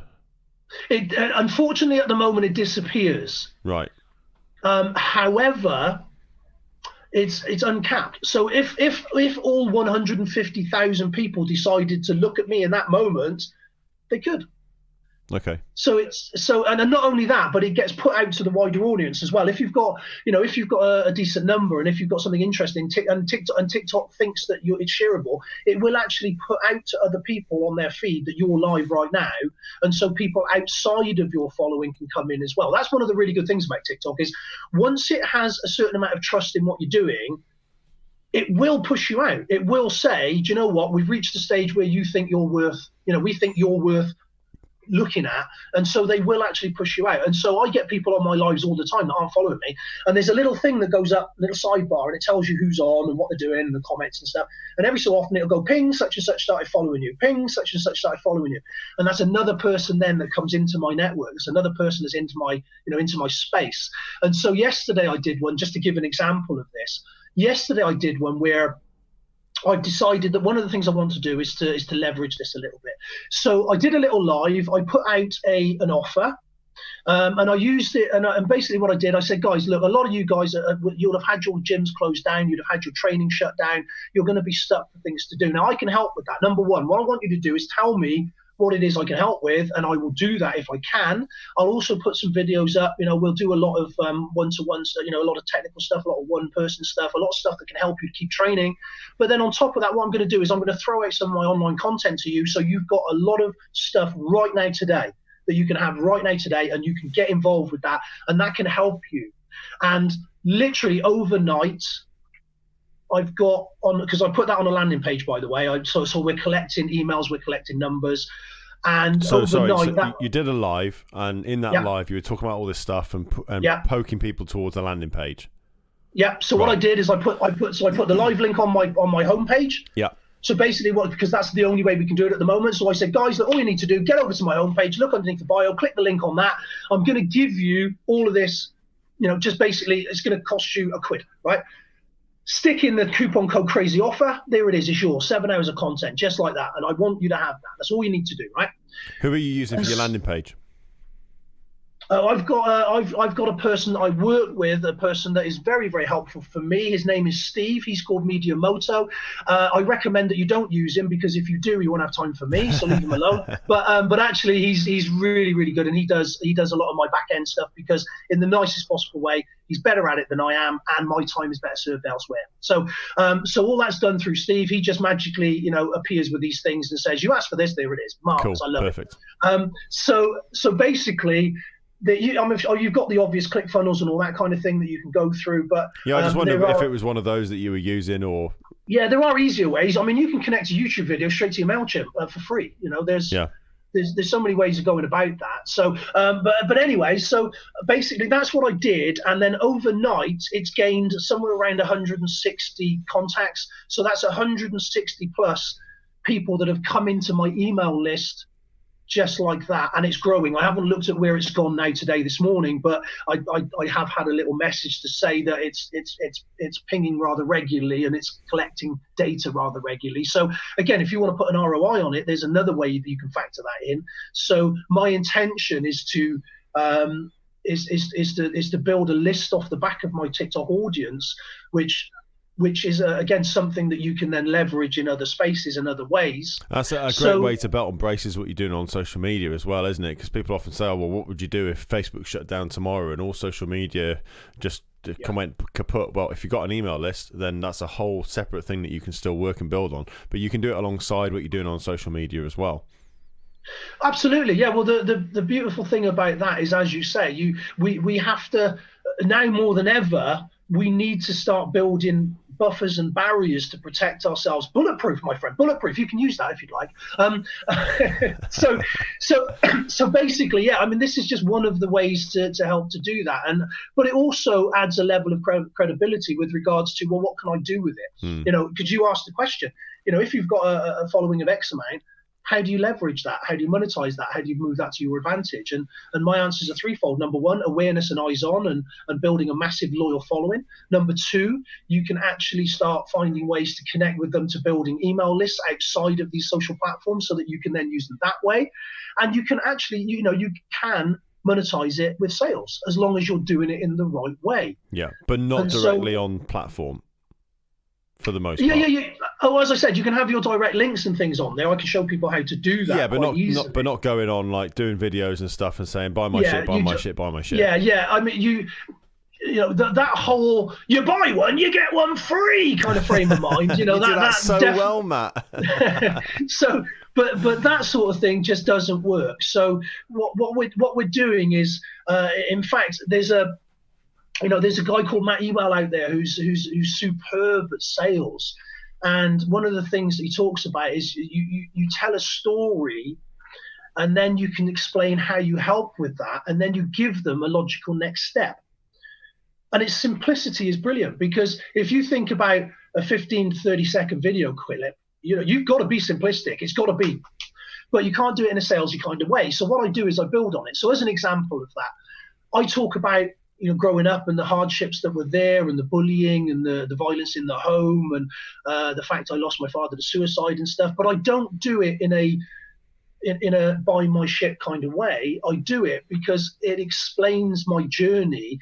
It connects with people that are in similar situations, and it shows that it's feasible for anybody. Because, let's be honest, if I look at the movie star Tom Hanks as an example, just to pick somebody out of the ether, and I think, I wonder if I could be a multi-million pound Hollywood actor. Maybe I could, maybe I couldn't, right? But the reality of that is he didn't wake up one morning and be it. He went through a massive journey and learning curve to get there, and he grew into that.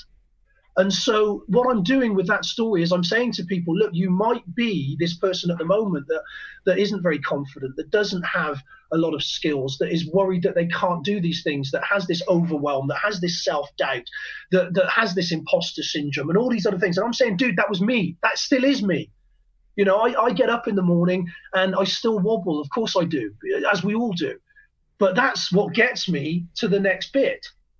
And so I'm sharing that story as I go along, and I'm telling people what I'm doing, how I'm doing it. I mean, I put up the other day with regards to, I'd had one of my things put into a magazine, and it was the second biggest martial arts magazine in the world. And I had one of my articles put in there. I've had a couple now, which is brilliant. But I said on there, look, I left school with nothing, and to think that I'm writing best-selling books and being pushed in magazines now, just because you're here today doesn't mean you have to be there tomorrow, and that's a very powerful thing. So showing that story is connecting very much with the audience and saying, look, you can be there as well. Don't think you can't. And this is how I got towards that, and you can do that too. And so straight away, I'm connecting. I'm giving great value.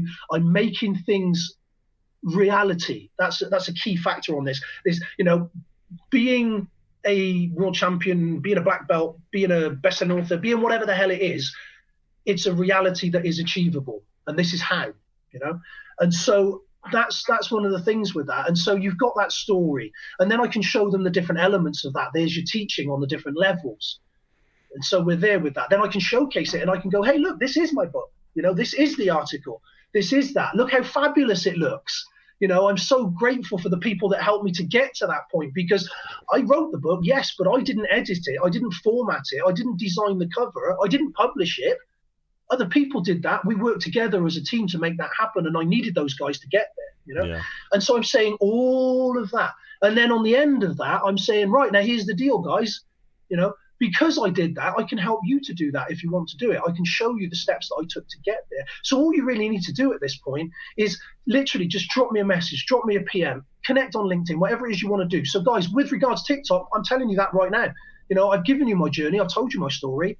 And I've given you a next step. All you need to do is just connect with me, say hello, and tell me what it is I can help you with, and we can have that conversation. And that's it. That's simple. Beautiful. That's beautiful. Coming back to the content side of it, how, like, is this just like post once a week and forget about it, or is it like posting 600 times a day? How often do people need to be creating and producing content on TikTok? Well, again, it depends on whether you're serious or not. If you're serious, then you need to dedicate some time to it.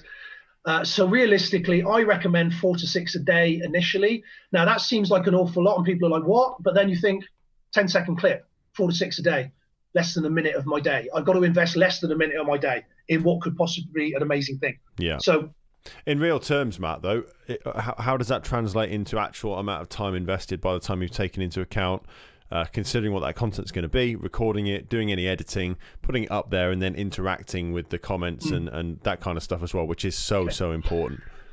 Yeah, well, again, I talk about this in depth with people because we talk about, repurposing content, we talk about filing content, we talk about using back catalogs and libraries and so on, and we talk about being in the now as well. So as an example of that, Gary Vee is just such an amazing example of that kind of thing. I know he's got people following him around and do all the work for him, but he's a great example of, mass purposing content. So I could, in theory, do a live TikTok now of us having this conversation and say to guys, hey, I'm on a business podcast now talking about you guys and what TikTok can bring to the party. And so, hey, say hello. I could do that right now, throw that out there.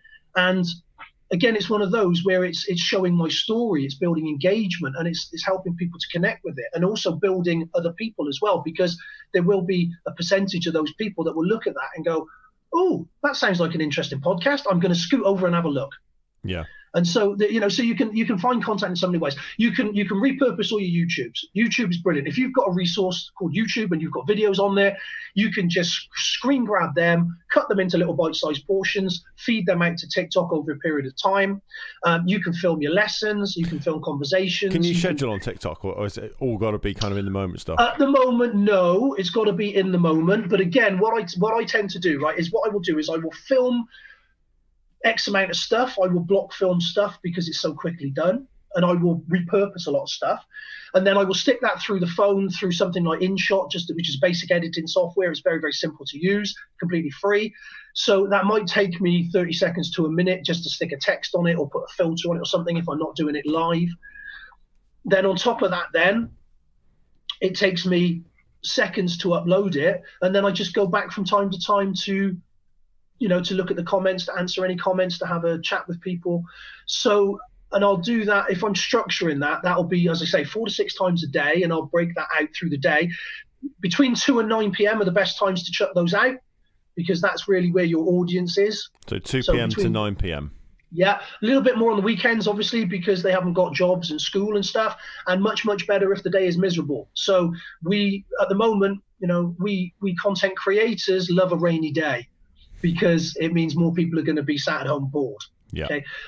Which again brings us back to the situation we're in at the moment. So with regards to that, you want to repurpose as much as you can from other resources. You want to use the now because it's part of your story, it's part of the narrative, it's part of that getting to know one another. We want to be able to, multitask with what we're doing. So if I'm filming a lesson, as an example, like now at the moment, a lot of the stuff is going online. So I will be filming that, and this is a tip for everyone that's doing this. I won't be doing it 4 times. I'll be filming it live for the class. I will be recording that live for building a library on YouTube and Thinkific and maybe even Udemy, who knows. And then I will also be chopping that down into bite-sized chunks for my Facebook, for my Instagram, for my TikTok, for all the different platforms. And so I've got one piece of content that I'm repurposing in several different ways. And so that's a really quick win on that and an easy way to do things. But the main thing is to make sure that you've got a little bit of a backlog. So really what I suggest to people is they've got 2 or 3 days worth in front of them, which isn't hard to do. Literally, it isn't hard to do. I can help you to achieve that in about 15 minutes flat. And then you've got a few days clear. And so what you do then is you just literally, like, have you seen those old people? When I say that, you've seen those old people with those little plastic containers with Monday, Tuesday, Wednesday, Thursday, Friday on it. They're full of pills. Oh yeah. Yeah, those guys, right? And they've got a watch and it goes ping and they're like, oh, I've got to stop, I've got to take my tablets. You can look at it that way in life, and you can say, right, well, okay, I'm going to set my alarm for 2:15 and I'm going to post my first video. I'm going to set my second alarm for 3:15. I'm going to post another video. Or you can stagger it more or less like that, right? But then what you do is you keep a little eye on it. So you jump on before you post the next video. And the reason I say that is because if your video is just ticking along, fine, you throw more up. If, however, it's gathered traction and all of a sudden it's starting to get a bit of momentum behind it, then you don't want to block that up with a new video. So you'll let that sit for an extra couple of hours. Okay. So if it's really going for it and it's getting the views and getting the likes, it starts getting proper traction, and you post another one, that could potentially detract from. Yeah, there's a possibility of that happening. Yes. So what you want to do is keep the eyes on that one because it's doing well. But there's also a lag on it sometimes, which is really interesting. Is that some days you'll put something up, and for about 3 or 4 days it won't go anywhere. It'll just have like mediocre numbers. But then a couple of days later, it'll just start to take off. And it's like, oh, that's interesting. Why has it done that? And that's really interesting because it could be that it's hit a demographic that are more interested in it. It could be that something's happened in the world to make it more relevant to the conversation. It could be that TikTok is just having a slow day from other creators, so it's decided to fill the void. It's going to push yours more. Right. And so sometimes you can have one that takes off immediately and just goes boom. Other times there's a bit of a lag, and other times, well, they just don't really take off at all, really. But so you need to understand that, again, it's that 80-20 rule. It's life stuff, isn't it? And it applies everywhere. So the same applies here. The 80-20 rule is really significant because 20% of your stuff is what's going to be the value, but you need that 80% extra to make sure that you've still got momentum and people are still coming in and you're still providing content and TikTok are still remembering who you are. And so it's that 20% that's gonna bring you the eyes on, but we need that extra 80% to make sure that that's achievable. So otherwise, if we just do that 20%, obviously, as we know, then 80% of that is going to get lost at the bottom of the bucket. Yeah. So it's important for people to understand then that not all of it's going to fly. Some of it is going to flop, and that's just the way it is. Yeah, and like everything else, we also have to understand that it may not happen right now today. Yeah. There's a real possibility that it might take longer to achieve. But then that takes us back. When I said about TikTok pigeonholing you, it does, but it pigeonholes you in several different ways. So it gives you a category. So you need to make sure you've got a niche. And it will also give you, if you like, an interest rating, for want to put a better word on it, as to how valuable it thinks your content is. But if you're posting regularly and you're getting views that are, okay, we're not talking like flying off the scale, but okay, then that puts you in a position where you can seize the moment. So as I said, if they're having a particularly slow day and they decide that they're going to push yours because they want to fill a void, you're ready and waiting for that, and they'll do that. So it's interesting in the sense that there are several different ways that you can you can hit into the big numbers, and so it's being ready for that and taking advantage of that and things. But what you'll find is that some people take it the wrong way, and so they'll see a trending hashtag and they'll go, right, I'm going to make a video on that trending hashtag, but it's going to be rubbish. It's not. It's going to be fake, and people can see that it's fake. And so then you're in a position where actually that's kind of a little bit counterproductive. So those are a number of different ways where you can work that. And when it comes to creation and posting, you want to set yourself a timetable. You want to say, right, what I'm going to do is I'm going to put myself in a place where I can put 4 to 6 up every day. I'm going to commit to that. The clip's 15 seconds tops. The editing's 30 seconds tops. The commenting is 2 minutes tops if you put that over a day. So it doesn't take long. It's an easy fix, and you just commit to that and you say that's what I'm going to do for X amount of days. And I always say to people, you've got to give yourself a period where you're not just going to turn your back on it, because a lot of people do that. Is they say, oh, well, it didn't work.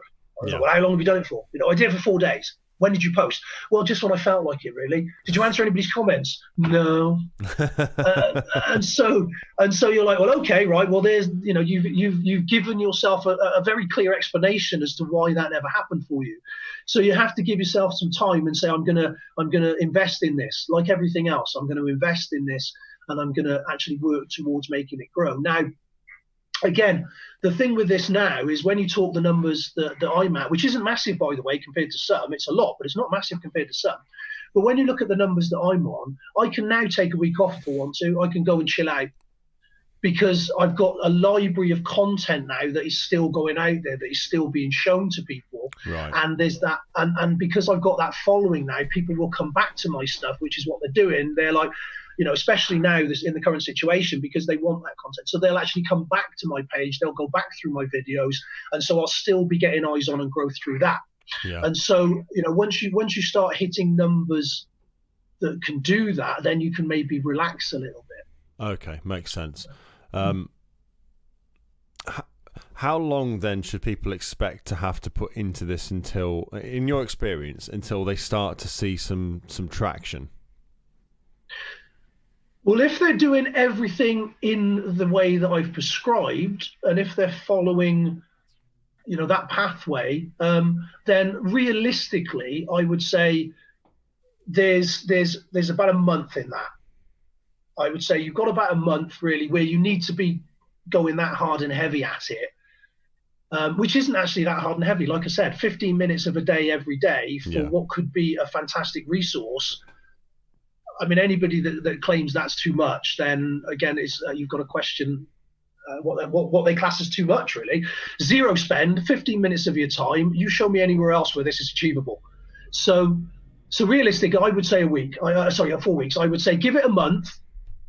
And in that month, you should be able to position yourself to a point where you can either take it a little bit easier or realize that actually it's not actually that much of a hardship. In fact, more importantly, it's enjoyable. I love it. I enjoy my community. I enjoy engaging. I enjoy having those conversations. And I really enjoy the comments that coming back, you know, the ones that are saying I've really helped, the ones that are saying I'm inspirational, the ones that are saying thank you so much for taking the time to do this.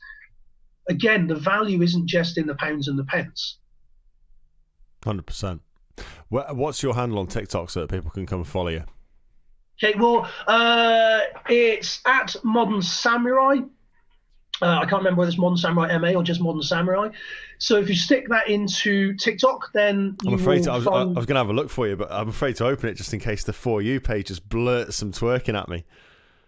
Well, actually, depending on who you're following and depending on what you look at, you're more likely to get me. I'm going to risk it, Matt. I'm going to risk it. So, yeah, go for it. Yeah, if you put some... That's what I get when I open it. Yeah. You turn it down, hit the Discover button, stick in at Modern Samurai, you should find me. So, at... Yeah, Modern Samurai MA. There you go. There Modern I am. Samurai MA. Yeah. Yeah. Cracking. So I'm going to open the app as well, because what I am going to do is I am going to do that little video that I mentioned a minute ago. We're going to do a live, me and you right now. Woo! So what I'm going to do is I'm going to spin this around here. Okay, so we've got a 15-second clip. Here we go. Hey guys, how are we all doing? I'm actually doing a... Oh, hang on, I didn't record. Hi guys, how are we doing? I'm actually on a podcast right now with the wonderful Jamie Keelim called Optimize Me Now, where we are talking about TikTok and the wonderful opportunities that are within that. So I'm telling them all about how great you guys are and the kind of stuff that we do on there.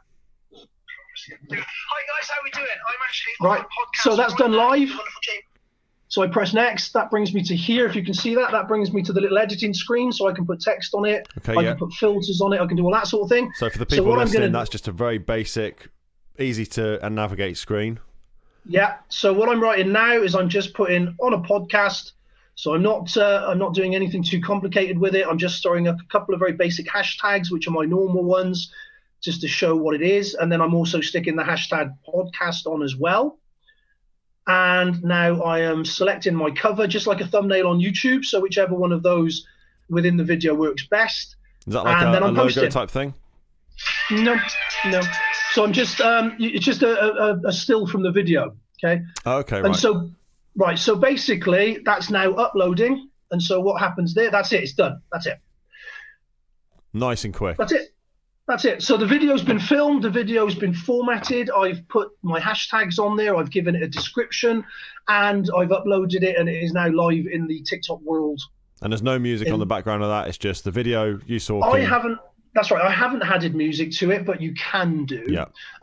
So basically on that, you can add hashtags, you can add music, you can add all those things in. So again, I walk people through this. So the people that want to know, I walk them through how everything works, how to use TikTok on all the different levels with regards to, how the editing software works on there, how to work the hashtags, the ways to go about choosing duets if you're going to duet with people, how you're going to look at your comments, how you're going to look at your feed, what time you're going to send things out. So we cover all of that.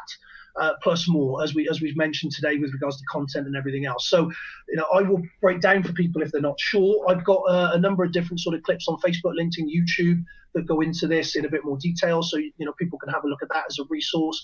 And it really is, it is incredibly user friendly. It doesn't take a lot of time to figure it out. Do you nail the hashtags on this thing then? Because I know some people on Instagram, for example, will put 30 hashtags. Do you put as many as you possibly can, or is it just about keeping it to a few relevant ones?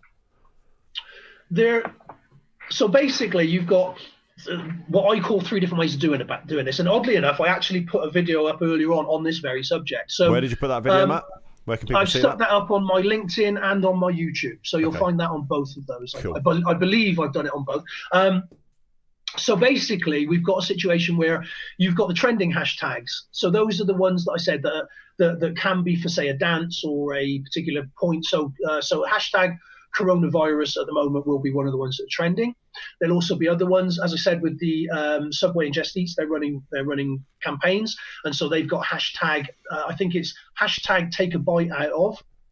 I think that's the Just Eats one, I'm not sure. So there's different trending ones there, but then you've got, just the same as LinkedIn, Instagram, that sort of stuff, you've got your linear hashtags. So that's your thing. So as an example of that would be hashtag podcast for what we've just put out. So that's a linear one, but then that could have a reach of 150 million. Now the problem with that, if I'm a small content creator, if I'm just starting out, I'm going to get lost in the noise. And so I'm not going to get prioritized because that's a huge hashtag. Right. So I want a spider web out. So what I say to people is, look at it like a spider web. So you put your content in the middle. So say, for example, that's podcasting. So you'll have your linear hashtag podcast, and then you'll have spider web hashtags, which would be, in our case, social media strategies. It would be TikTok tutorials. It would be business. It would be, all the other things surrounding that. And then you can hashtag a few out around that to bring people in. And so they will be a smaller demographic. So then you're looking at maybe 10, 12, 15 million, as opposed to, 150 million. So you'd be looking at kind of 5 hashtags, 10 hashtags. What would be the ideal kind of number? Yeah, well, at the moment, people are having success with less. And so rather than have 300 hashtags, they're only having sort of 4 or 5. Okay. But they're specific. And so people seem to be having more success with those. Excuse me, just a little bit. And one of the things I do say to people is, don't, whatever you do, start hashtagging the For You page and FYP and stuff like that, because people are doing that and it's a massive mistake for 2 main reasons. Number one, TikTok doesn't know what to do with you because you're not explaining what you're doing. So are you doing a video on cats dancing, or is it a video on business, or is it a video on a cookery, or is it a video on climbing a mountain? TikTok doesn't know. So it doesn't know where to share it to. It doesn't know where to promote it. So actually it's counterproductive in that respect. And then also you've got to bear in mind that the For You page, you can't decide to be there on a hashtag. So it's a wasted hashtag. TikTok will decide whether you should be there or not. And so hashtagging it makes no sense. It's a waste of time. It's a complete waste of time, yes. So I recommend that people don't do that, and a lot of people do. But it's counterproductive. It doesn't serve any purpose. So you want to keep it to 4 to 6, 7 hashtags, nice and simple. If you're looking at the trending hashtags and you're purposely looking to do a trending hashtag, then fine. Then you want the trending hashtag. You want a descriptive hashtag, a linear hashtag, and then you want 1 or 2 spider webs out of there, so it brings in other audiences into what that is. If you're not doing a trending hashtag, then again you can have 2 or 3 linear hashtags. So for us, it would be podcast, it would be TikTok tuition, it would be business orientated, so hashtag business, and then there would be outlying hashtags on that as well, your spiderweb hashtags, to help bring people in. So that would be how I would format those. What you're aiming to do is to give it the best chance to be seen. That's the thing, is that you can put the wrong hashtags on and your content is worth nothing because it will never get out in front of people. Or at least it won't get out in front of the right people, so no one's going to engage. Everyone will just swipe past it. No, it won't get out. It won't get out to anybody, because, as I said, when we talked about the circles, what will happen is the confused messages will send it out to a group of people who aren't the right people to engage with you, and so they'll just be like, "Nah, not interested." Right. Yeah. And it will die there. Yeah. So what we want to do is we want to concentrate those first couple of circles to our people. And so we want to make sure that we're engaging through the hashtags to the people that are interested in what we're offering. And so they're going to engage with it. They're going to commit to sort of commenting on it or sharing it or downloading it and so on and so forth. We want that interaction. That's what we want. Cool. Perfect. Mate, we've gone almost 2 hours and this has been phenomenal. Yeah. Well, you're right. We have been at this a long time now, and but it's absolutely flown by, and there's been so much information that's gone out in this 2 hours. I mean, I think this is going to be really helpful for a lot of people, and I think it's one of those where, for your community, this is going to be great for them, because it's going to put them in front of the curve. 100%, and particularly now, the time that we're all faced with the coronavirus and lockdowns all over the world, and everybody having to move what they're doing online. I think that you've been so generous with your time, but so massively generous with your knowledge and everything that you've learned about the platform and how to grow a following on there. I just can't thank you enough, and from the bottom of my heart, and as a massive thank you from my followers and my audience as well, who I know are going to get massive value from this. Thank you so much for taking the time to come on the show today and taking the time out of your day. No, it's absolutely my pleasure. And if I could just add, this is the cheeky sales bit. If I can just throw this in at the end, for anybody that's interested, I am actually running live stream webinars. We're doing a few of those, but I'm also at the moment doing face-to-face workshops through online Zoom, things like that, where I actually sit you down and I help you to put it all together. I help you build it. I help you strategize how you're going to move forward. We do all of that, and at the moment, I'm putting that out there for 197, which is really a massive value for what it is that's being offered. That's a bargain. So if anybody's, I think so, yes. But because we're all pretty much on lockdown now, it's an opportunity I want to give to people, because I want to help them to get through this, but also it's a very real opportunity in the sense that I can do more with my day, because I'm not having to commute and go different places and stuff. So if anybody's interested in that, then yes, we can sort a link out on the bottom, or just connect with me. And so that's it, really. That's about as much as I want to throw sales pitches out there, because that's not something I like to do, because I tend to think that people that are interested will find me. Well, I think it's perfectly okay to do, and I love that you've done it. And I know you. Obviously, you've been on the podcast several times now. You're a fantastic guy. I've got a lot of respect for you, and I can't recommend people working with you enough. Where's the best place for people to get more information about that and how they can work with you? Should they just DM you on social, on TikTok, or? Yeah. The easiest thing to do is just connect with me on Facebook or on LinkedIn. We can put my contact details in the show notes if you'd like, and they can access it through there if they'd rather. Yeah, we'll do. But yeah, just jump on Facebook or what was I going to say then? Facebook or LinkedIn. That's what I was going to say. Yes. Believe it or not, you can't direct message somebody on TikTok unless they're following you and you're following them. Oh, it's a two-way thing. It is a two-way thing, yeah, and that's actually really beneficial. And again, I can go into why that's beneficial, but we've run out of time today. Well, let's save that for. Yeah, we'll save that for part 2, shall we? So essentially, catch hold of me on those platforms. I'm happy to just sit down and have a little chat with people. At the moment, like I said, with all the craziness that's going on in the world, it doesn't cost me anything to have a 10-minute chat with people, and so I'm more than happy to do that.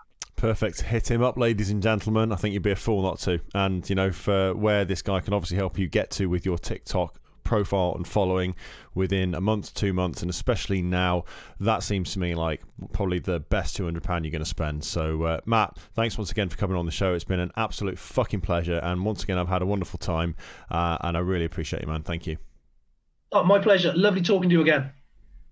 That is it, ladies and gentlemen. Matt Stait, thank you very much, buddy, for coming on the show today. I hope you enjoyed that as much as I did. I know all of you, if you've got any interest in growing a following online, then that has just been like absolute fucking gold dust for you. So What a phenomenal podcast.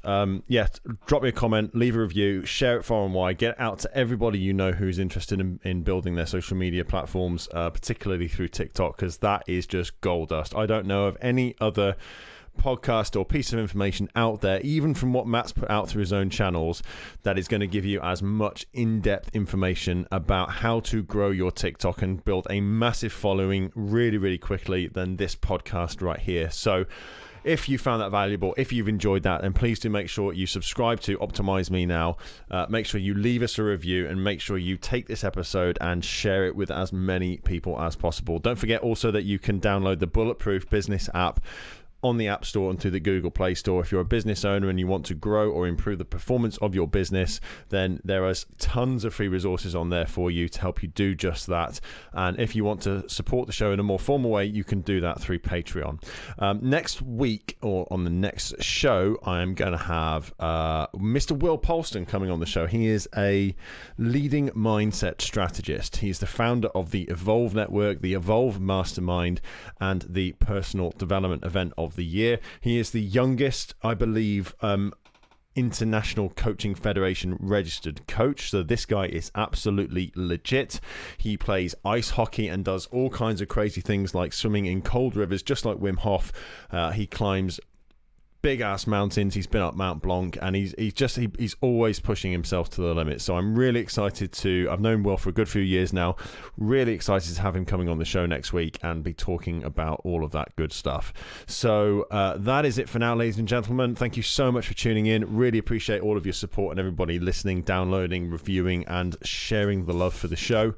Make sure you help me get this out there far and wide. Leave a review, get subscribed, and until next time, stay optimized.